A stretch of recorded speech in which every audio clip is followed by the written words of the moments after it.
Buenos días.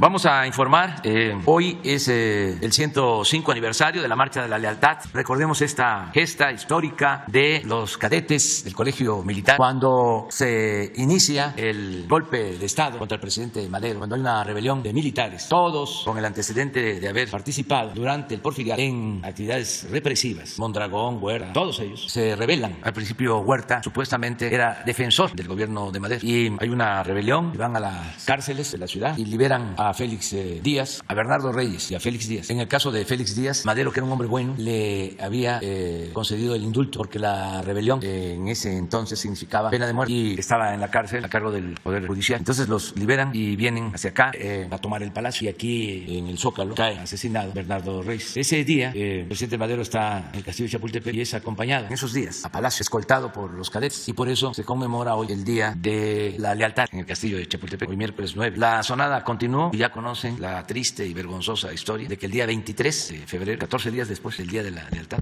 son asesinados el presidente Madero y el vicepresidente. Ese día 23 vamos a hacer aquí en Palacio un acto recordando al presidente Madero. Antes del 23, 18, 19 lo detienen a él, al vicepresidente, y al general Felipe Ángel. Y en la intendencia del Palacio, ahora eso se llama la intendencia de la traición, hay un museo. Ahí permaneció 4 o 5 días detenido y de ahí lo sacaron para asesinar. El que encabezó el asesinato fue un militar, Francisco Cárdenas, por órdenes de Huerta, la madrugada. Entonces hoy vamos a estar en el castillo de Chapultepec para recordar este acto de lealtad de los jóvenes del castillo de Chapultepec, defensores del castillo de Chapultepec, del Colegio Militar.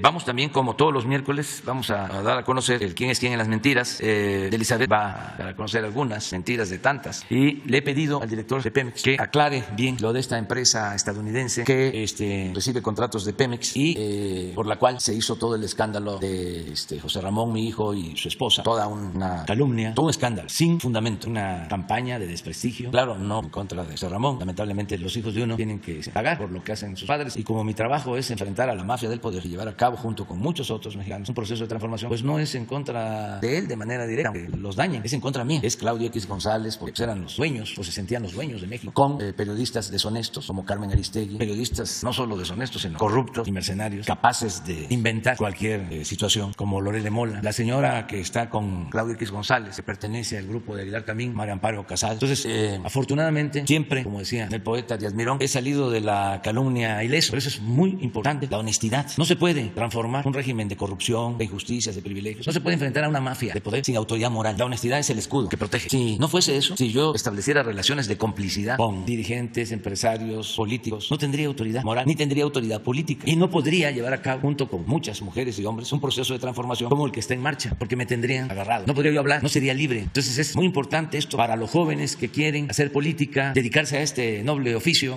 No tienen que pensar solo en el dinero, en el poder, tienen que pensar fundamentalmente en los ideales, en los principios. Si el propósito es hacer dinero, no es la política el sitio, el lugar para lograr ese propósito, que es legítimo, pero la buena política, no la politiquería, demanda de honestidad. No se puede ser transformador si se es corrupto. Esto es un apostolado, requiere de austeridad, de actuar con humildad. El poder es humildad y entender que el poder solo tiene sentido y se convierte en virtud cuando se pone al servicio de los demás. Lo otro es parafernalia, es fantochería, el tener cargos para vivir en residencias, en casas de lujo, en tener ranchos, departamentos en el extranjero, extravagancias, carros, últimos modelos. Todo eso lo pueden hacer empresarios. No todo el que tiene es malvado, pero un servidor público no. Este es otro oficio, requiere de ética. La política es un imperativo ético. Entonces le pedí a Octavio que explicara quién es esta empresa, que yo ni sabía de ella, no conozco a ninguno de sus directivos, pero no solo de esa empresa, de todas las empresas. Conozco a los empresarios de México. Esas son empresas pues del mundo del petróleo y no conozco a ningún directivo. Por lo general no recibo a quienes buscan contratos con Pemex o con otras empresas del Estado mexicano. Entonces montaron todo esto. Y de una vez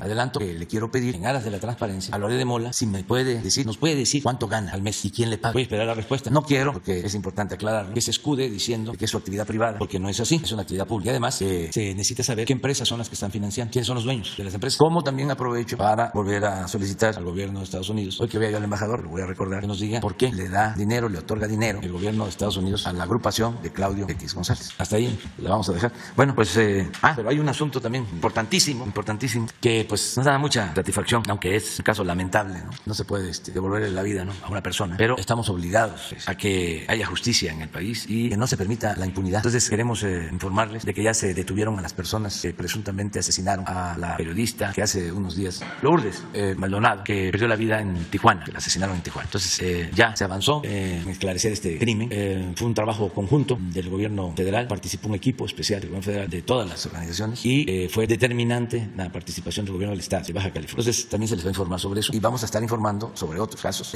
La diferencia ahora con relación a gobiernos anteriores es de que no se permite la impunidad y que si se comete un crimen se investiga y se castiga a los responsables. Cero impunidad y cero corrupción, porque no somos iguales a quienes han malgobernado el país. Entonces vamos con Ana Elizabeth, si les parece, García Vilchis, luego Octavio y luego Rosa Isela, que nos acompaña aquí, la secretaria de Seguridad Pública. Y con Ricardo. Señor presidente, con su permiso, compañeras, compañeros, buenos días. Vamos a presentar dos notas. Falso que aumentarán impuestos a jubilaciones y pensiones. El 27 de enero pasado, los sitios digitales La Silla Rota y Expansión difundieron información falsa acerca de que el gobierno federal comenzaría a cobrar el impuesto sobre la renta a los pensionados y jubilados. Esta información es falsa. De acuerdo con el artículo 93 del Código Fiscal de la Federación, cabe mencionar que este artículo se aprobó en administraciones pasadas. La mayoría de los pensionados no pagan el impuesto sobre la renta. Solo los pensionados que ganen más de 15 salarios mínimos, más de 400,000 pesos anuales. Estos deben presentar su declaración anual y pagar ISR. También si tienen otra actividad económica. El 1 de febrero se echó a andar una campaña en redes con esta mentira. Con este tipo de notas falsas y campañas de desinformación, se busca generar descontento entre la población que también ha sido beneficiada por los programas de bienestar que impulsa este gobierno. Cuando se recurre a la mentira es porque no se tienen argumentos. Aquí vemos en la pantalla el desmentido del SAT. Dice claramente, cito, a las personas contribuyentes cuyos ingresos por jubilaciones o pensiones no excedan de 43,000 pesos al mes, el SAT les informa que se encuentran exentas de pago de ISR. El gobierno de México no ha propuesto ningún incremento de impuestos al respecto. Siguiente, por favor.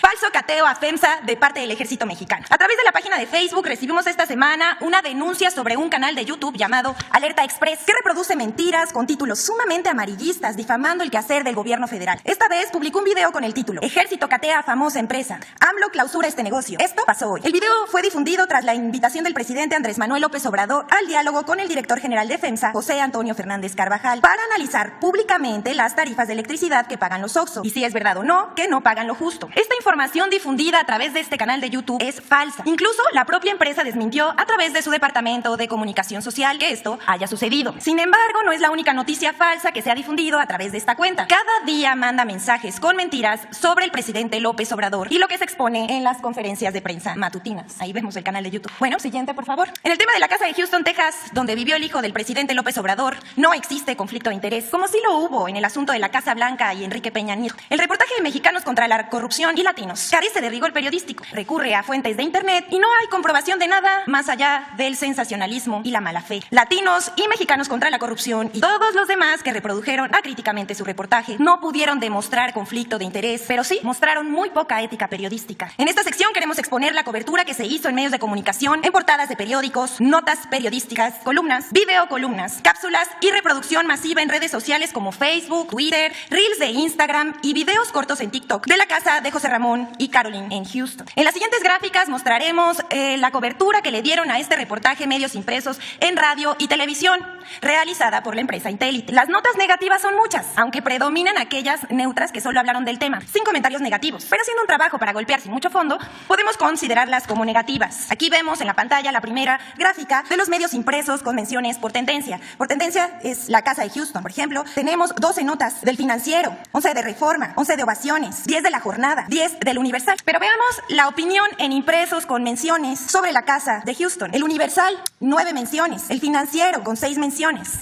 El Economista, con 5 menciones. Veamos la televisión. Bueno, con Ortega a las 10, 13 menciones. Y en otras noticias, 8 menciones. La Octava Noticias, con 8 menciones. De 1 a 3 con Luisa Cantú, 7 menciones. Pero veamos el radio. Aristegui Noticias, 19 menciones. Noticias MBS, primera emisión, 16 veces. Y así podemos ver qué tantas menciones tuvieron. Los líderes de opinión con más menciones negativas. Veamos, Loret de Mola, Catón, Osvaldo, René Delgado. Pero veamos el alcance que tuvo este tema por líder de opinión. Es verdaderamente escandaloso. Carlos Loret de Mola tuvo 74.975 de alcance. ¿Me pueden pasar la gráfica donde dice cuánto se mencionó? ¿Es la anterior? ¿Cuántas veces se mencionó el tema? Bien, aquí, sí. En un total, el tema de la casa de Houston se mencionó en los medios de comunicación 390 veces, del 28 de enero al 7 de febrero, es decir, 11 días. Y dicen que no es campaña. ¿Es cuánto, presidente? Señor presidente, muy buenos días a todas y a todos, representantes de los medios de comunicación. En relación con la denuncia interpuesta por Latinus, la Asociación Civil Mexicanos contra la Corrupción y la Impunidad, y con la columna publicada en el diario Reforma el pasado 5 de febrero, firmada por la reportera Benilei Ramírez, en la que intentan demostrar un supuesto caso de corrupción derivado de la renta de una propiedad entre la esposa del señor José Ramón López Beltrán y un ex ejecutivo de la empresa Baker Hughes, queremos hacer las siguientes precisiones. Primero, en Petróleos Mexicanos prestan sus servicios alrededor de 4.500 empresas entre grandes, medianas y pequeñas. Dos, la empresa Baker Hughes se encuentra ubicada en el 5º lugar dentro de las 25 empresas que más se le facturan a Pemex, como se puede observar en el siguiente cuadro. Si me permite, presidente. Son las 25 empresas, es la que más factura, es Schlumberger. En 5º lugar se encuentra Baker Hughes, en esta gráfica en forma de pirámide invertida.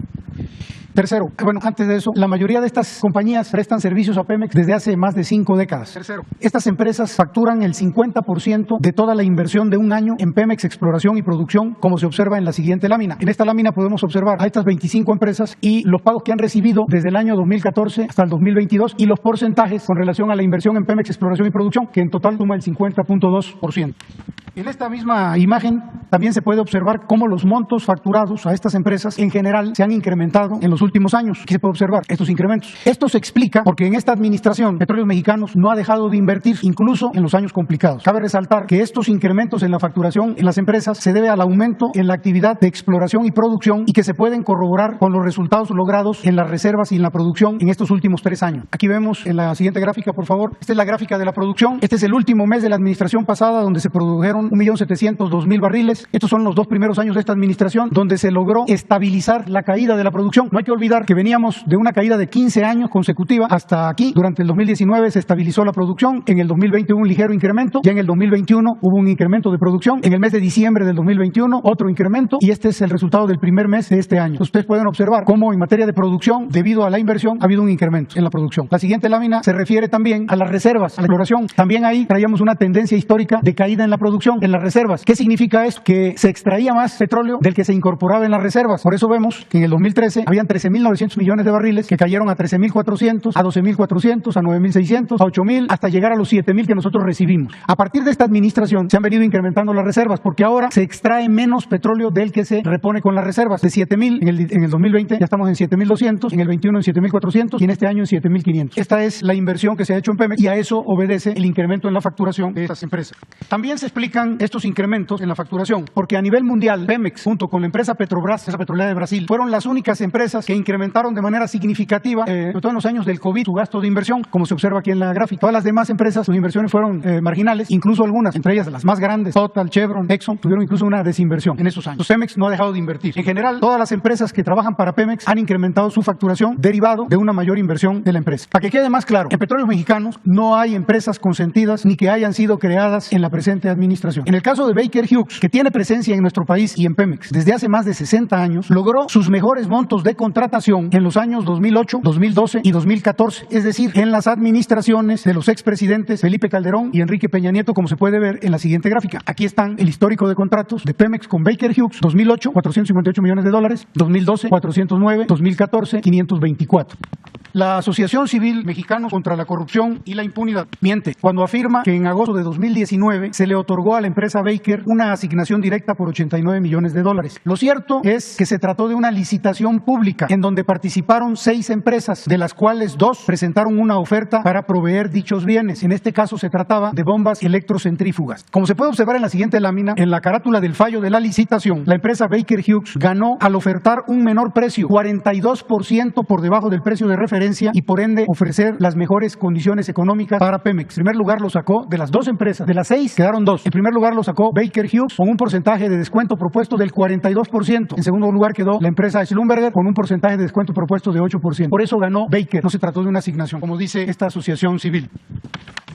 En el caso de la columnista del diario Reforma, Penilei Ramírez, se observa que desconoce los diversos tipos de contratos que se manejan en Pemex. Esto se observa cuando ella afirma que a la empresa Baker se le dieron ampliaciones a contratos por más de $100 millones, debido a que ignora que no se trata de ampliaciones, sino de órdenes de servicio previstos en los acuerdos referenciales y que están permitidos por la ley. Esa es la razón por la cual la Auditoría Superior de la Federación no cuestionó por qué se había hecho esta supuesta ampliación, como lo señala la propia periodista. Y esto es así, porque la auditoría, a diferencia de ella, sí conoce los esquemas de contratación que se aplican en Pemex y que en este caso no corresponden a una ampliación, sino a órdenes de servicio. Vale la pena precisar que es un contrato referencial. Un contrato referencial es el que tiene como finalidad proveer bienes y servicios a Pemex durante al menos 5 años. Durante este tiempo, por medio de solicitudes de órdenes de trabajo, pueden adicionarse montos a los contratos marco en función de las necesidades de los proyectos. Estos requerimientos no son discrecionales, sino que se basan en un catálogo de precios preestablecidos. Por ejemplo, veamos en la siguiente gráfica el contrato en cuestión, el de Baker Hughes. La siguiente, aquí está. Este contrato tiene como finalidad prestar servicios integrados de perforación y terminación de pozos exploratorios. ¿Cuáles son esos servicios? Cementación, introducción de tubería de revestimiento, fluidos de perforación, disparos, servicios de pesca y molienda, registros geofísicos, colgadores, etc. Estos servicios para la perforación de estos pozos, órdenes de servicio 01, el pozo Balcá, el pozo Olbotón, el pozo Ita, Sillán, exploratorio A, exploratorio 1, Tema, Solot, Salsitún, el caso de las órdenes de servicio 2, para el Tetl, el Balcá, el Chi, el Chijil, etc. Cuando los pozos requieren estos servicios, acuden a este contrato referencial que ganó la empresa Baker. De manera que si este pozo requiere un servicio de cementación, ya tenemos a quién solicitarle ese servicio y no tener que perder tiempo en una licitación para prestarle los servicios a la perforación de estos pozos. Así funcionan estos contratos. Cada vez que se requiere un servicio, del monto total se descuenta la orden de servicio, se descuenta el monto correspondiente. Las órdenes de servicio se levantan al amparo de un contrato específico o convenio. Cada vez que se requiere una orden de servicio, se hace un convenio para restarle al monto original del contrato la orden de servicio requerida. Los precios previstos en los contratos referenciales para bienes y servicios garantizan que la compañía, en este caso Baker Hughes, no puede venderle a nadie por debajo de los precios pactados con Pemex, ya que de lo contrario tendría que resarcirnos ese diferencial. Estos contratos son estándares en la industria internacional petrolera y no solo garantizan las mejores condiciones económicas para Petróleo Mexicano, sino que permiten ahorrar tiempos, porque ya no tenemos que andar licitando cada servicio que requieren los pozos cuando se perforan. Invitamos a todos los interesados en el tema, incluidos los detractores de este gobierno, a que visiten la página electrónica de Petróleos Mexicanos, en donde van a encontrar un micrositio denominado Pemex Más Transparente, en el que se publican las empresas que trabajan para Pemex, todas, los contratos con sus respectivos montos, las fechas de pago, los montos pagados y los adeudos. O sea que quien requiera de alguna información no necesita inventar, no necesita buscar en lo oscurito. Pemex publica toda la información concerniente a sus contratos y a sus pagos. Y también en ese micrositio se van a encontrar una ventanilla de atención a dudas sobre pagos, adeudos y cualquier otra problemática asociada a contratos, la cual opera de forma electrónica y tiene plazos de respuesta no mayor a 10 días. Esperamos que con esta información quede aclarado esta falsa información que publicaron estos medios. Señor presidente, ¿es cuándo? Con su permiso, señor presidente. Buenos días a todas y todos. Buenos días a mis compañeros de gabinete. Informar que en el transcurso del día de ayer y de esta madrugada, en Tijuana, Baja California, fueron detenidos 3 presuntos responsables del homicidio de la periodista Lourdes Maldonado, ocurrido el pasado domingo 23 de enero. De acuerdo a la investigación encabezada por el fiscal especial del caso y el fiscal general de Baja California, se ha dado seguimiento puntual a cada una de las evidencias que permitió girar orden de aprehensión y actos de persecución, así como solicitar órdenes de cateo al juez de control. Este esfuerzo interinstitucional se coordina a través de la Mesa de Construcción de Paz que encabeza la gobernadora Marina del Pilar Ávila, en la que participan la Secretaría de Gobernación, la Secretaría de Seguridad y en operaciones técnicas la Secretaría de Marina, la Secretaría de la Defensa Nacional y también la Coordinación Nacional Antisecuestros y el Centro Nacional de Inteligencia. Queremos, a pesar de que continúan las investigaciones, agradecer a los vecinos, a las vecinas y a los ciudadanos por la aportación de valiosa información. Continúan las investigaciones para dar con todos los responsables de este lamentable crimen. Lo importante es que estamos cumpliendo la instrucción del señor presidente de dar con los responsables del delito y de no permitir la impunidad, es decir, de cumplir con las acciones de cero impunidad y cero corrupción. Ahora le doy la palabra al subsecretario de Seguridad, Ricardo Mejía, para que amplíe la información con los detalles correspondientes. Con su permiso, señor presidente, secretaria. Bueno, comentar que es parte de la instrucción que nos dio el presidente de la República de cero impunidad en el caso que ya refería la secretaria Rosicela Rodríguez de la periodista Lourdes Maldonado, quien fue victimada el pasado domingo 23 de enero. El presidente, en reunión del gabinete, dictó instrucciones para que de manera inmediata un equipo se constituyera en Tijuana, Baja California, en la Fiscalía General de Justicia del Estado, para contribuir a las investigaciones. De tal suerte que el día 25, un grupo donde participa Sedena, Semar, Gobernación y la Secretaría de Seguridad a través de la CONACE y CNI se constituyó en Tijuana, Baja California, con el fiscal general Ricardo Carpio y también con la anuencia de la gobernadora María María del Pilar Ávila. Como se refirió, hay 3 detenidos, presuntos autores materiales de los hechos que derivaron en la muerte de Lourdes Maldonado. Decirles que en todo momento ha habido un trabajo de coordinación, Federación-Estado, un trabajo sin treguas, de inteligencia, de investigación, para determinar el modus operandi, las circunstancias de modo, tiempo y lugar, la movilidad de los sujetos perpetradores, lo que derivó en mandamientos judiciales de investigación como cateos y órdenes de aprehensión. Vamos a comentar en este momento, respetando siempre la secrecía y el debido proceso, pero con la posibilidad de ubicar cómo fueron los hechos, evidentemente cuidando nombres y detalles sensibles. Pero bueno, aquí, como decía, nos constituimos en Villas de Santa Fe, que es donde vivía Lourdes Maldonado. Ella vivía en Villa Los Pinos, en la privada Chalco. Estuvimos en el lugar, que es ese domicilio donde ella vivía. Ella fue asesinada por un solo disparo de arma de fuego calibre 45 que le atravesó el rostro y fue mortal. Hubo el reporte al alertamiento al 911, se constituyó la policía, la fiscalía, se levantaron evidencias y finalmente se empezaron los actos de investigación. Un grupo donde, por instrucciones del presidente y de la secretaria, estuvo su servidor y equipo de la Federación junto con el fiscal. Nos constituimos en el lugar, pudimos revisar perimetralmente calles, lugares y junto con los peritos de la fiscalía poder realizar alguna logística de seguimiento. Este es el lugar. Ahí se pudo identificar en videos vecinales, por eso reiterar el agradecimiento a la ciudadanía, como aquí lo dijo la secretaria, un vehículo taxi que estuvo precisamente el día domingo 23 durante momentos previos al evento y posteriores merodeando la vivienda de la periodista Lourdes Maldonado y que sería clave para determinar los hechos. Bien, aquí está el punto, el domicilio donde vivía Lourdes Maldonado. Tuvimos conocimiento de algunas cámaras. La que estaba fuera de su domicilio desafortunadamente había sido desconectada previamente, pero pudimos, junto con la fiscalía y el equipo, ubicar otras y además a través de colaboración vecinal y cateo poder recuperar más videos. Aquí se observa el taxi donde condujeron los perpetradores, que esto nos permitió identificar la trazabilidad y después dar con los perpetradores. Siguiente, aquí esta es la calle que hace esquina con la privada donde vivía Lourdes Mendoza. Esta calle es Vista Dorada, es la Lourdes Maldonado, perdón. Aquí es donde la calle principal, aquí es donde estuvo circulando el vehículo taxi y aquí hay privadas. Ella vivía en la privada Chalco y por aquí estuvo pasando el taxi, dio varias vueltas de reconocimiento. Aquí en las imágenes pues se ubicó al conductor y a 2 sujetos que estuvieron en la parte del copiloto y en la parte posterior del vehículo. Este estuvo circulando varias veces, identificando y tratando de ubicar el momento preciso en que ella arribara a su domicilio. Siguiente. Esta es la calle principal, Vista Dorada. Esta es la privada donde vivía la víctima, la privada Chalco. Aquí se agrupa por villas, es Villas de Santa Fe y se agrupa por villas. Ella vivía en Villa Los Pinos, en la privada Chalco, esquina con Vista Dorada. Se pudo captar que a unos metros de la privada Chalco, en Villa Dorada, ahí estuvieron los perpetradores, por ahí se estacionó el taxi, por ahí estuvieron esperando y haciendo diferentes maniobras. El vehículo se pudo ubicar, dar trazabilidad. Por eso es muy importante lo que el presidente nos ha instruido de inteligencia, seguimiento, para poder dar con los victimarios. Siguiente. Aquí precisamente a unos metros de la vivienda de Lourdes Maldonado, se pudo ubicar ya a los que finalmente serían los presuntos autores materiales del homicidio, donde estuvieron caminando 3 sujetos que se desplazaban. ¿Podemos poner la anterior, por favor? Se desplazaban de esta ubicación rumbo al domicilio de la víctima y el taxi aquí estaba estacionado. Ahora sí, la siguiente. Se pudo identificar a los autores materiales que estuvieron ahí momentos previos a los hechos. Siguiente. Aquí se les ve caminando. Aquí pasaron ya precisamente por donde está la vivienda de Lourdes Maldonado, donde finalmente pudieron voltear y dialogan entre ellos, ya obscureciendo la tarde, entrando ya la tarde-noche en Tijuana, en Villa de Santa Fe. Aquí vuelve a pasar otra vez, aquí uno de los sujetos en la parte trasera, en el taxi, también desplazándose para ubicar el momento preciso en que llegara Lourdes Maldonado. Siguiente. Ya en la noche, ya a las 19:50, que fue el momento en que se estima que fue el homicidio, finalmente el taxi retorna de la ubicación, se estaciona en la bocacalle de la privada Chalco, donde vivía Lourdes Maldonado, y espera al perpetrador, que espera que ingrese en su vehículo Lourdes Maldonado. Aquí precisar que en la privada se ingresa con un control que abre una reja y es cuando puede ingresar el vehículo. En ese momento el perpetrador, que había descendido del taxi, sigue la trayectoria de la puerta que cierra el acceso a la privada y de manera inmediata, de un solo disparo, termina con la vida de Lourdes Maldonado. Entonces aquí es el momento que está el taxi estacionado a unos metros de la vivienda, sube el autor material y aquí emprende la huida. Esta es toda la reconstrucción y reiterar el agradecimiento a vecinos y sobre todo reconocer el trabajo de la Fiscalía General de Baja California, del fiscal, la disposición de la gobernadora y el trabajo interinstitucional que llevó a cabo este equipo del gobierno federal, siguiendo la política del presidente de cero impunidad. Es cuando. Bueno, la investigación continúa, esto es muy importante, todavía hay diferentes pesquisas y actos de investigación, no se ha logrado todavía determinar el móvil, pero tenemos confianza en que a partir de las entrevistas sujetas a control judicial y todos los actos posteriores se pueda determinar. Sigue la investigación, esta es una primera detención muy determinante, pero esto continúa y seguramente en breve se logrará esclarecer también. Bueno, pues eso es la información.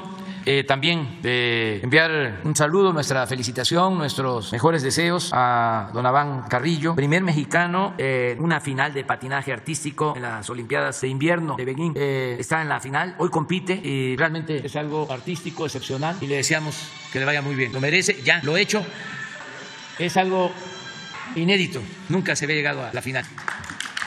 Muy bien, abrimos vámonos en medio, ustedes dos, hombre y mujer, compañero de Espejuelos, la compañera y la compañera. ¿Qué tal, señor presidente? Carlos Guzmán de Noticias. No me levanto por la cuestión de las cámaras, que usted ya sabe. Pues por principio de cuentas, tomando el tema de Lourdes Maldonado, si nos pueden hablar las personas de seguridad, qué avance hay en los demás casos de los periodistas, y también respecto al tema del patinador, pues recordar que la jefa de gobierno, Claudia Sheinbaum, fue la que lo invitó a un evento de la pista de hielo hace un par de años. Incluso es un personaje que pues es muy pequeño, muy chico, pero que la jefa de gobierno en ese momento le vio el talento que tenía este muchacho. Sería el primer tema en el tema de seguridad, por favor. Bueno, sobre lo primero, que tiene que ver con todos estos lamentables asesinatos, comentar que estamos trabajando, no se echan al olvido, estamos actuando en todos los casos. Hay dos ventajas que tenemos, entre otras. La primera es de que somos libres, no tenemos relaciones de complicidad con nadie. Eso es algo excepcional, de las cosas buenas de la democracia. Quien llega a un cargo porque lo apoya un grupo de interés creado, quien llega a ser presidente municipal porque lo impusieron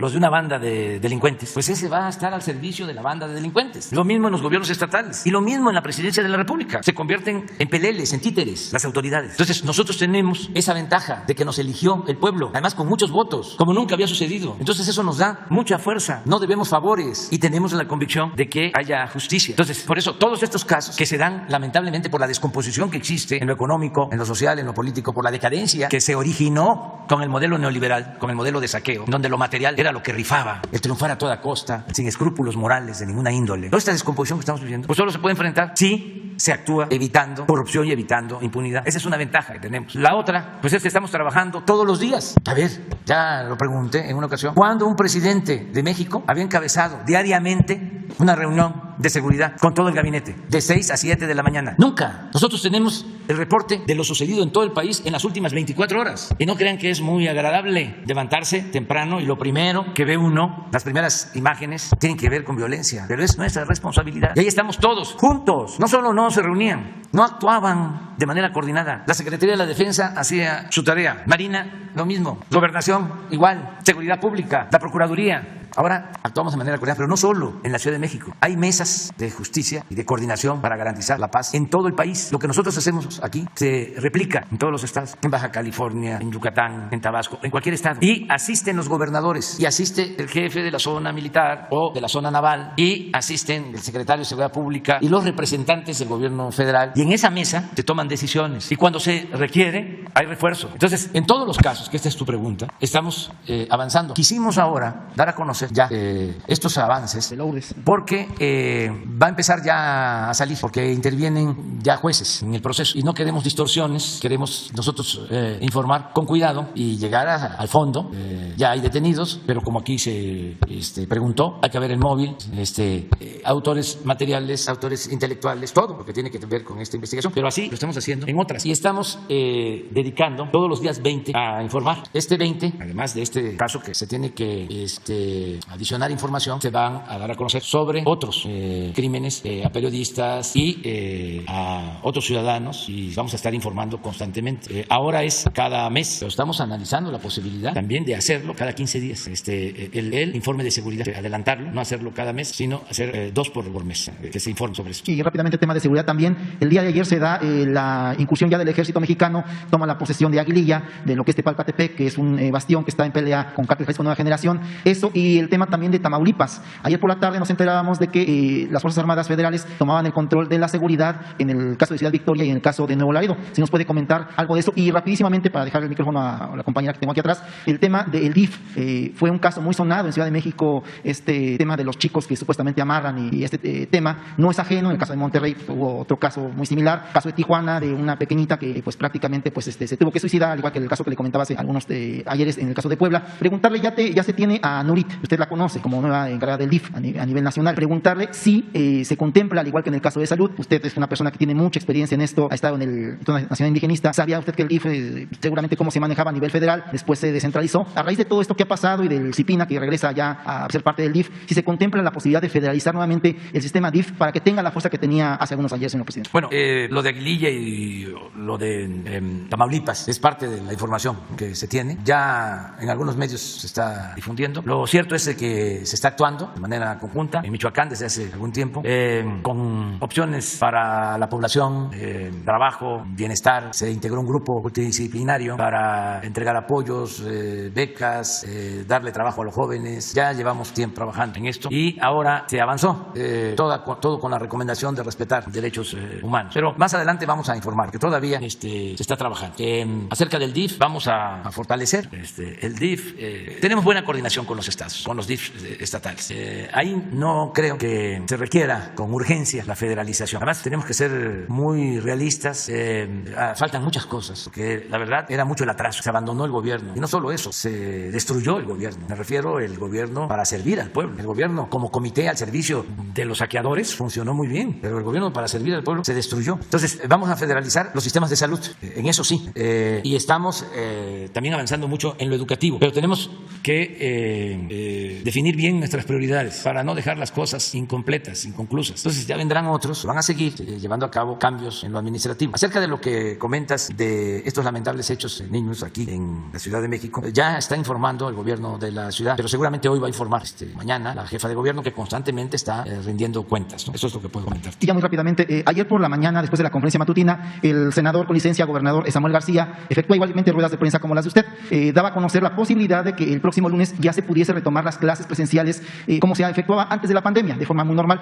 Rápidamente pedirle su opinión al respecto, señor presidente. Muchísimas gracias. Pues qué bueno. Se están tardando en algunos estados, en escuelas. Ayer leía yo que ya regresaron en el Colegio de México, escuelas presenciales. Lo celebro. Son muy importantes las clases presenciales. Y ya se están inscribiendo, se están apuntando. Se están abriendo más escuelas en el nivel básico. Ya lo vimos. Muchas gracias a las maestras, a los maestros. Se han portado muy bien.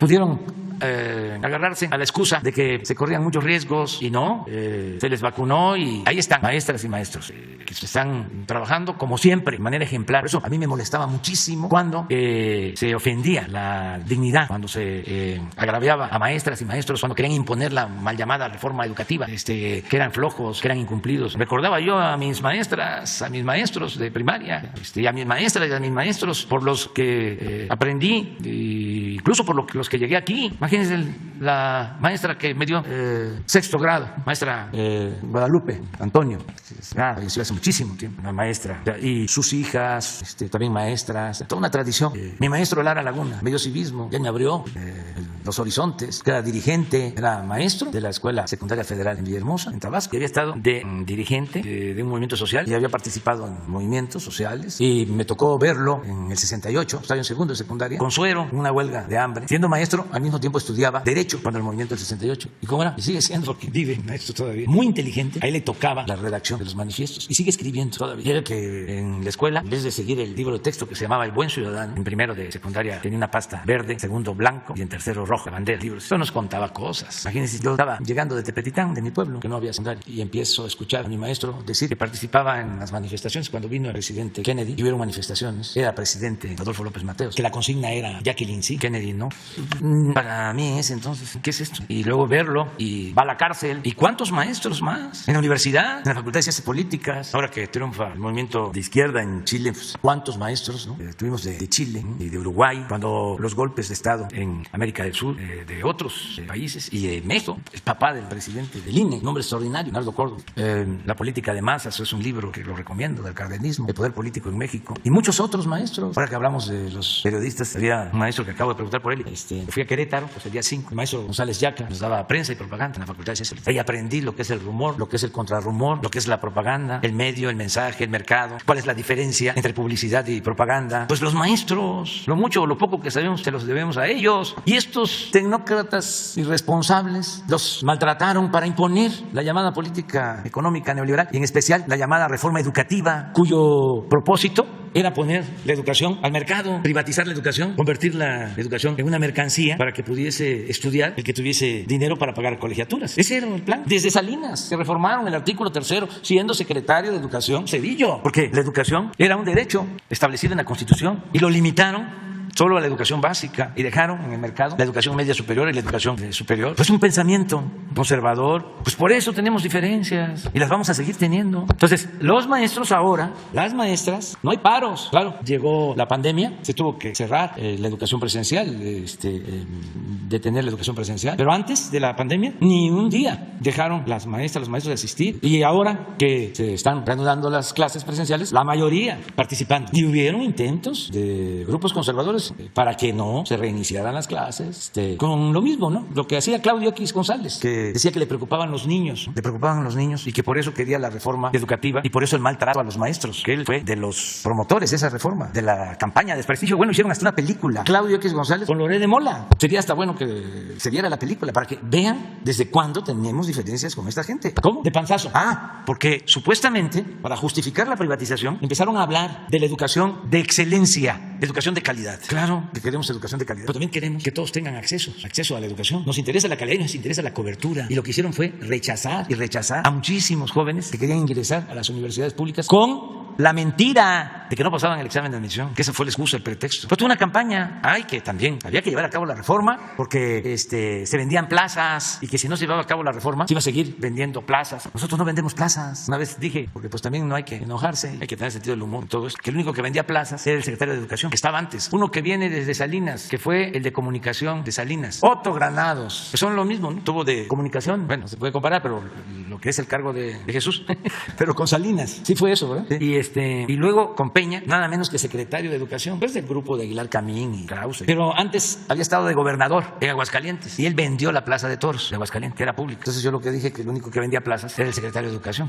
Nosotros no vendemos plazas, pero vamos a continuar con la federalización, lo que tú estás comentando. Los médicos lo mismo, el compromiso es que no se quede ningún médico sin trabajo, ninguna enfermera, porque los necesitamos. Esa política privatizadora lo que ocasionó es que no se tienen actualmente los médicos que se requieren, ni los especialistas. Y ahora que estamos levantando el sistema de salud pública y queremos que no falten los médicos en los centros de salud, en las unidades médicas rurales, en los hospitales, los especialistas, las medicinas, y que la salud sea también un derecho, no un privilegio, sea gratuita, la atención médica, los estudios, todos los medicamentos, pues requerimos de todos los médicos y vamos a cumplir el compromiso de no despedir a ningún médico. Los que ayudaron, que se contrataron para enfrentar la pandemia, todos se quedan y vamos a seguir aumentando el número de médicos que tengan acceso a becas para especializarse en México o en el extranjero. Es el compromiso. Gracias, presidente. Buenos días. Shaila Rosagel, corresponsal del Grupo Gili, El Imparcial de Sonora, La Crónica de Mexicali y frontera de Tijuana. Presidente, preguntarle, ahora que va a la gira a Sonora, en Sonora se han registrado homicidios en Guaymas, el asesinato de 2 policías y un exdiputado local, así como enfrentamientos armados en San Luis Río Colorado, y también se han encontrado restos óseos. Preguntarle qué información tiene sobre el tema de seguridad en el Estado y qué se va a hacer ahora que vaya a esta reunión allá a Sonora, si se va a reforzar la estrategia, va a haber cambios en materia de la estrategia de seguridad, y preguntarle también sobre los eventos que va a haber en Sonora, si van a ser públicos, si van a ser privados, pues lo de Yécora, lo de con los series, los estadios, la inauguración de las escuelas de béisbol, todo esto. ¿Qué eventos van a ser públicos y cuáles privados? Bueno, la reunión de seguridad va a ser en Hermosillo y vamos a informar sobre seguridad en Hermosillo el viernes. Y es como lo hacemos aquí, pero el tema va a ser seguridad para Sonora. Y esto que estás dando a conocer sobre asesinatos que han habido, vamos a informar de avances en investigación, también detenciones que han habido, cómo hemos estado actuando. Se va a informar ampliamente. Esto en Hermosillo el viernes. Y luego nos vamos en efecto a Yécora. No sabemos todavía si se puede hacer abierto o van a ser cerrados. Todavía estamos viendo eso. Ya les vamos a informar, sobre todo por lo de la veda electoral. Pero sí vamos a estar en Yécora, nos vamos a reunir con autoridades, eso sí. Se va a hacer una revisión de todas las acciones que está llevando el gobierno en la sierra, en los límites de Sonora con Chihuahua, todos esos municipios. Vamos a hacerlo con municipios de Sonora, pero seguramente van a asistir también autoridades de municipios de la sierra de Chihuahua. Ese día regresamos a Hermosillo. Al día siguiente, pues es lo de la inauguración de la escuela de béisbol, la rehabilitación del estadio de Hermosillo. Vamos a informar también sobre el manejo, la administración de ese estadio hacia adelante. Y luego nos vamos con los seris. Ahí también vamos a tener un diálogo con ellos. Me va a acompañar pues casi la mayor parte del gabinete, Sonora, el gabinete de bienestar y el gabinete de seguridad. Y posteriormente, ese mismo día, en la tarde, el sábado, vamos a estar en Guaymas, en el puerto, porque se va a dar a conocer el plan para la modernización del puerto. También no sabemos si va a ser abierto, cerrado, pero sí vamos a eso y se va a dar a conocer. A lo mejor nosotros no vamos a transmitir los eventos, pero ustedes sí pueden estar. Creo que así va a ser. Sí va a haber medios presentes. Sí, pero nosotros no vamos a transmitir. Y el domingo vamos a tener una reunión reunión con los pueblos yaquis para evaluar el plan de justicia yaqui, cómo vamos en lo del agua, la tierra, los programas de vivienda, de mejoramiento urbano, salud, seguridad, porque ahí se está actuando también de manera especial en los pueblos yaquis. Y luego nos vamos a Obregón y ahí vamos al estadio y a la escuela también de béisbol de Obregón. Ese es el programa y nos regresamos de Obregón, vamos por Hermosillo y regresamos por Obregón. ¿La reunión con los yaquis va a ser en Bicam o en qué pueblo va a ser de los pueblos de Yo ellos? creo que Bicam, pero al rato les dicen exactamente esto. Si es posible, los de la sierra, los cercanos a Yécora, aprovechando de que vamos para allá, queremos hablar con ellos. Todo lo que es bienestar, cómo van los programas de bienestar y escucharlos, dialogar con ellos, porque además ya tiene tiempo que no voy para allá. Ese camino lo he recorrido como 10 veces, de Hermosillo pasando por Yécora hasta Chihuahua. Me he quedado a dormir en Madera, toda esa región la conozco, todos los municipios de Sonora y todos los de Chihuahua, toda la sierra. Pero quiero ir ahora, porque pues no he ido como presidente, quiero ir para allá. Presidente, en una segunda pregunta, y aprovechando que está también la secretaria Rosa Isela, que traía también este tema, preguntarles cómo les fue con el arranque del programa piloto de la regularización de autos ilegales ahí en Tijuana, que fue hace unos días, si tienen datos de cuántos autos se regularizaron, cuánto ingresó de recursos con el programa piloto y si se va a extender a otras aduanas este programa piloto. ¿No tienes datos todavía? ¿10? Ya se empezó. A ver. Sí, muchas gracias. Efectivamente, fue un éxito el arranque. No tengo aquí los datos actualizados, pero hay muchos de habitantes de Tijuana que están acudiendo ya a regularizar sus vehículos usados de procedencia extranjera. En el transcurso del día les estaría dando los números en qué vamos exactamente, pero es un éxito el programa, esta buena acción que se tomó de la regularización de estos vehículos para trabajadores y pues gente necesitada de un vehículo de procedencia extranjera. Y fue, pues ya lo estamos viendo, muy buena idea del señor presidente de esta buena acción para la población. Entonces, si usted me permite y así lo instruye, en el día de hoy le doy todos los antecedentes, a ver si ya podemos tener no solamente un número, sino los modelos, algo más de información que le sirva a usted. Con mucho gusto, pero ya está caminando, ya está avanzando. El censo que se prometió que se iba a hacer, donde iba a participar la Secretaría de Economía, las condiciones y también estos autos se van a poder circular en todo el país. Ya está publicado el decreto, ya está publicado el acuerdo con todas las dependencias y los gobiernos del estado. Hay unos como el gobierno de Baja California, el municipio de Tijuana, que ya arrancó. Hay otros que están lentos, todavía estamos, digamos, en la parte precisamente con la Secretaría de Hacienda, pero va caminando, ya va caminando. Lo más difícil era arrancar, ya los demás van a seguir en estos días. Y les damos copia del decreto con mucho gusto en el día de hoy. ¿Y tú? A ver, hasta si llegamos, ¿no? Porque dicen ahí en mi pueblo que no hay que traspasarse. ¿Quién, entonces? Presidente. Adelante. Buen día. Dos preguntas rápidamente. La primera es, en Sonora, el tema de Cananea continúa siendo desde hace años, usted lo sabe muy bien, un tema que resulta irresoluble a la fecha. Es decir, se han tomado medidas, usted ha emprendido un programa en esa región para, digamos, tratar de resolver o resolver de fondo la problemática que se genera con la presencia de una empresa muy importante como es Grupo México y que ha ocurrido en los últimos 15 años una división entre sectores de mineros. Quisiera que, por favor, nos diera una opinión al respecto de cómo se va a resolver un tema tan sensible para esa región y para el país, porque bueno, la minería es una actividad muy importante para el país. Yo espero que se va a terminar de conciliar a todos en Cananea. Ya empezamos con un plan de justicia para Cananea. Ya, por ejemplo, están cobrando los trabajadores que no fueron pensionados. Ya están recibiendo sus apoyos por parte del Seguro Social y esto fue un acuerdo entre el gobierno y la empresa. Hubieron aportaciones. Zoé Robledo puede informar sobre esto. Era una demanda pendiente, más que nada una injusticia. Ya les está pagando a los pensionados. Se resolvió recientemente lo del reparto de utilidades, porque la minería fue una actividad que tuvo auge en los últimos tiempos, está todavía en auge y había diferencias acerca de lo que le correspondía a los trabajadores. El reparto de utilidades se llegó a un acuerdo. Se está avanzando para el abasto del agua en el caso de Cananea. Se está resolviendo el problema de salud, de la atención médica. Se está trabajando en el análisis del agua del río Sonora por los derrames que contaminaron.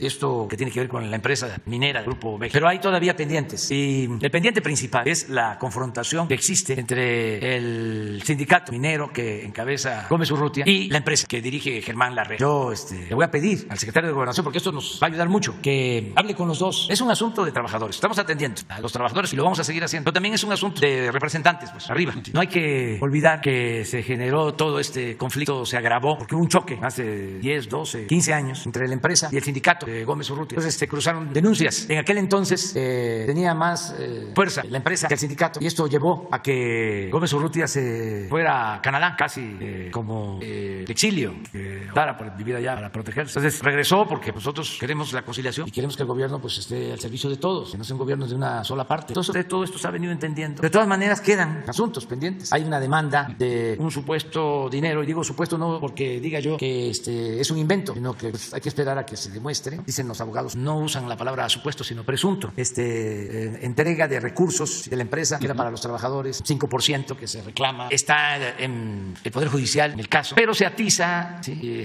Y no se logra la reconciliación porque no ha habido diálogo, y ojalá y el secretario de Gobernación, Adán, hable con el senador Napoleón, le voy a pedir eso, y con Germán Larrea, y que ya cuando hable con los dos y se busquen opciones, alternativas, con voluntad de llegar a un acuerdo, todo en beneficio de los trabajadores, en beneficio de la gente de Cananea, también de que haya paz, tranquilidad, armonía, progreso, justicia. Después Adán que les invite a desayunar, unos tamales de chipilín, unos chanchamitos, chocolate, y si es rocío, ese chocolate que se creó para que no, según Carmen Aristegui, no, fue que el Sembrando Vida se sembraba cacao para que la empresa que fabrica chocolate rocío tuviese materia prima, pero es muy bueno el chocolate. Presidente, ahora que hay frío, chocolate con pan. Presidente, usted ha sido muy claro en estos últimos días acerca de su propuesta de reforma eléctrica en términos de soberanía y de independencia del país. Sin embargo, hemos visto diversas manifestaciones, posturas, una de ellas la del embajador Ken Salazar la semana pasada, en la que reconocía que tendría que cambiarse la norma y la ley pues, para adaptarse a la realidad, como usted ayer lo comentaba en su conferencia. Sin embargo, ayer en La Paz, ahora el embajador da una vuelta a esta postura y dice que la iniciativa que usted propuso al Congreso pues promueve la energía sucia. Usted tiene una reunión al ratito con John Kerry, nos ha efectivamente manifestado su postura, pero quisiera que usted la reitera. ¿Qué es lo que usted reitera respecto a esta postura de Ken Salazar? Gracias. Yo tengo muy buena relación con el embajador y con el gobierno de Estados Unidos, y ellos saben bien cuál es nuestra postura, y se les ha informado que un grupo de personas utilizaron la bandera de las energías limpias para hacer negocios sucios y se los permitieron los gobiernos anteriores, pero ahora ya no se puede hacer eso, ya no se permite robar en México, a robar a otra parte. Entonces saben muy bien el gobierno de Estados Unidos que no se permite la corrupción, los abusos, y que no actuamos de manera arbitraria, que lo que estamos haciendo en lo que corresponde a la industria eléctrica es buscar reparar un daño que se le causó a la nación, al pueblo de México, y hay complicidad de empresas con autoridades, porque esto no se pudo haber hecho sin el contubernio de empresas y autoridades. El recibir energía más barata, que una corporación, ya sea comercial o industrial, reciba energía más barata porque supuestamente la produce, cuando no es cierto, que sea autoabasto, pues es un fraude, y no puede ser justo que paguen por esa maniobra tramposa menos por la luz de lo que pagan las familias mexicanas. Entonces eso en Estados Unidos, en Europa, en China, en Rusia, en cualquier lugar, pues es un fraude, y nosotros no protegemos la corrupción. Eso ya lo saben y lo entienden. Lo que pasa es que son intereses, los defraudadores son bandas de delincuentes, solo que de cuello blanco, que no pierden ni su respetabilidad, pero son reverendos ladrones y tienen muchas influencias, manejan periódicos, pero no periódicos de poco tirajes, no, tienen influencia en el New York Times, Wall Street Journal, y salen notas en defensa de estos actos de corrupción. ¿Cuándo han visto ustedes en el New York Times, en el Wall Street Journal, en el Washington Post, donde escribe ahora lo de Mola? ¿Cuándo han visto la gráfica? Ponla, sobre energías sucias, a ver, algún llamado respetuoso a que la pongan, si no en primera plana, que la pongan en el New York Times, en el Wall Street Journal. Así está, miren, producen más energía sucia. Falta China, para ser justos, está arriba, pero de Estados Unidos a México hay una diferencia de más de 10 veces. Sin embargo, pues nos estamos entendiendo, hay una muy buena relación. Claro, hay intereses, de repente, dos senadores. Hay un senador de origen cubano que tiene mucha influencia en Florida, que ese constantemente defiende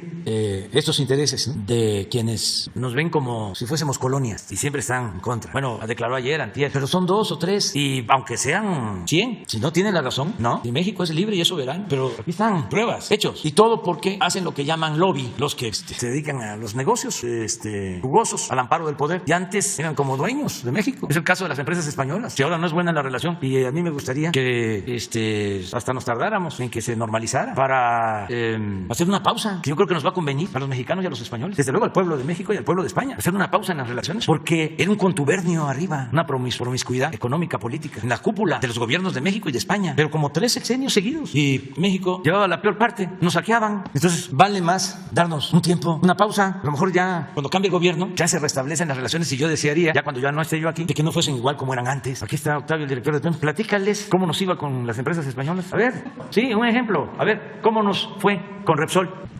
que iban a sacar más gas de la cuenca de Burgos. O platícale de los astilleros o de cualquier otro negocio. De una vez. Acuérdate de uno, sí, que lo puedes contar en breve. Bueno, en el caso de los astilleros, por ejemplo, de Vigo, fue un negocio. Vigo, Baña. Nosotros hablamos para el pueblo. Sí. O sea, sube y no baja. Unos astilleros en España, en Vigo, en España, que estaban prácticamente en bancarrota, estaban cerrados, y en alguna visita que hicieron las autoridades mexicanas decidieron rescatar esos astilleros que estaban cerrados, estaban quebrados, y para ello compraron el 51% de las acciones de esos astilleros. Se le invirtió dinero mexicano de parte de Pemex, pero no alcanzaba para echar adelante la actividad de los astilleros. Entonces se les encargaron construir unos barcos para prestarle servicio a Pemex. Se les llama floteles porque son unos barcos muy grandes con capacidad para 600 personas, para que duerman 600 personas, que prestan servicio en las plataformas, sobre todo en Campeche. Y se encargaron estos floteles, se construyeron. Cuando se terminaron de construir los floteles, resultó que Pemex no los requería, no los necesitaba. Se les habían encargado nada más para darles el negocio, para darle viabilidad a los astilleros. Y entonces se decide que había que venderlos porque no se requerían. Lo curioso del asunto es de que estos barcos, que habían costado cada uno de ellos alrededor de 80 millones de euros, pues cuando se ofrecieron en el mercado, nadie quería pagar arriba de la mitad de lo que le habían costado a Pemex. Entonces, no solo fue un tema de que se les dio dinero, se les compraron acciones, sino que se les dio un trabajo que se cobró a un sobreprecio, y al final del día la empresa siempre producía pérdidas. Pemex nunca ganó un solo centavo. No solamente fue la compra de acciones, sino una cantidad de dinero que garantizaba los trabajos que hacían los astilleros y que estaba respaldado por Pemex. Y esa negociación en esta administración, presidente, la concluimos. Logramos recuperar el precio, el dinero que habíamos invertido en las acciones y lo que teníamos respaldando como garantía los trabajos de esa empresa, pero fue indudablemente un pésimo negocio para Petróleos Mexicanos. Como ese, muchísimos, caso que comentaba el presidente de Repsol, pues fue una serie de proyectos para extraer gas en la cuenca de Burgos. Eran contratos que en aquel entonces le daban todas las ventajas a la empresa Repsol, una empresa española, que al final del día perforaron miles de pozos que no tenían mayor duración, eran pozos que se perforaban, duraban produciendo muy poca cantidad durante muy pocos meses, pero el negocio no consistía en perforar para extraer gas, sino en perforar para darle utilidad a la empresa, porque esta cobraba por la perforación de los pozos. Al final del día, pues no fue exitoso ese proyecto, y hoy día pues ya conocemos la historia. Pemex importa gas. Por cierto, que derivado de esos proyectos de producir gas en esa zona, presidente, cuando llegamos nos encontramos con un contrato que tenía Pemex con una empresa que había construido un gasoducto de Poza Rica a la refinería de Tula, y ese gasoducto pues evidentemente era para transportar gas. Cuando nosotros nos enteramos de esto, preguntamos que si cuánto gas se traía de allá, y resultó que no se traía nada de gas, y preguntamos que si desde cuándo no se traía gas, y la respuesta fue que nunca se trajo gas. A estas alturas habían transcurrido 5 años de que se había construido el gasoducto. Era un pago que se hacía del orden de $4.2 millones, alrededor de 100 millones de pesos mensuales, que se pagaron durante 5 años por no transportar absolutamente nada. Y esto se hizo en la lógica de que se iba a producir mucho gas en esa zona. Nunca se desarrolló el proyecto, no hubo producción, pero sí se construyó con un privado el ducto, y durante 5 años estuvimos pagando esas cantidades. También desde el principio de esta administración el presidente nos dio la instrucción de suspender los pagos, de cancelar ese contrato, y hoy día pues ya no está en vigor. Pero bueno, infinidad de asuntos. Bueno, ya es la hora, no nos vamos a malpasar. Es la hora de cena y vamos al colegio militar. ¿Mande? Sí, la pausa es, vamos a darnos tiempo para respetarnos, y que no nos vean como tierra de conquista. O sea, sí queremos tener buenas relaciones con todos los gobiernos, con todos los pueblos del mundo, pero no queremos que nos roben, así como los españoles no quieren que lleguen de ningún país y hacen bien a robarles, pues tampoco queremos nosotros. Entonces vamos a esperar, porque era mucho. O sea, Calderón tenía a Repsol. No, Iberdrola viene de Fox, ¿sí?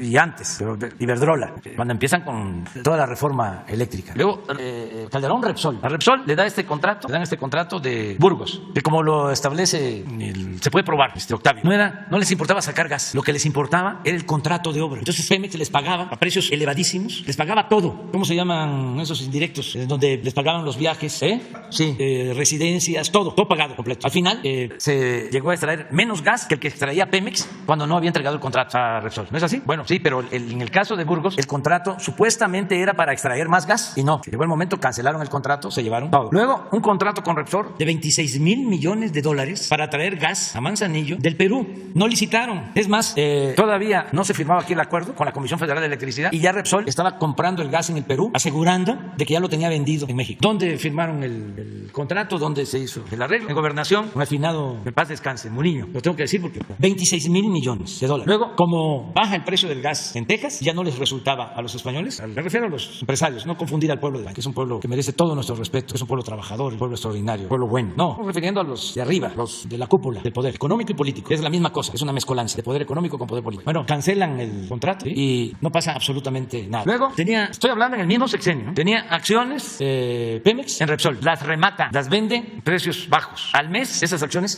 aumentan de precio. Gran negocio. Estamos hablando de Repsol. Bueno, hasta ahí me quedo, pero hay otras cosas. Sí, con Eumex, sí, pero luego viene OHL, ya esto es Peña, también española. Todos los contratos, OHL. Y hacían hasta licitaciones. Aquí les puedo hablar de 2 contratos que me consta. Uno, el segundo piso aquí de Satélite, presentó proyecto una empresa de Slim contra OHL. Era mejor la propuesta de la empresa de Slim, pero como se califica en puntos, le ganó a OHL porque era el mejor proyecto arquitectónico. Era el que armonizaba más con el paisaje urbano. Ese es uno. Y el otro, una autopista, creo que de Tlacomulco. Igual, la propuesta de Slim, más barata, y en los puntos se pillan a la empresa de Slim con el señalamiento de que no tenía solvencia económica. La empresa de Slim no garantizaba solvencia económica. O sea, todo eso, pues irregular completamente. Y no quiero hablar de los bancos, que es otro capítulo. Entonces, como que necesitamos un respiro. No hay que enojarse. No, para nada. Es nada más irnos despacio. Ya lo dije, una pausa. Nos conviene una pausa de un tiempo, porque eso que sucedió, no.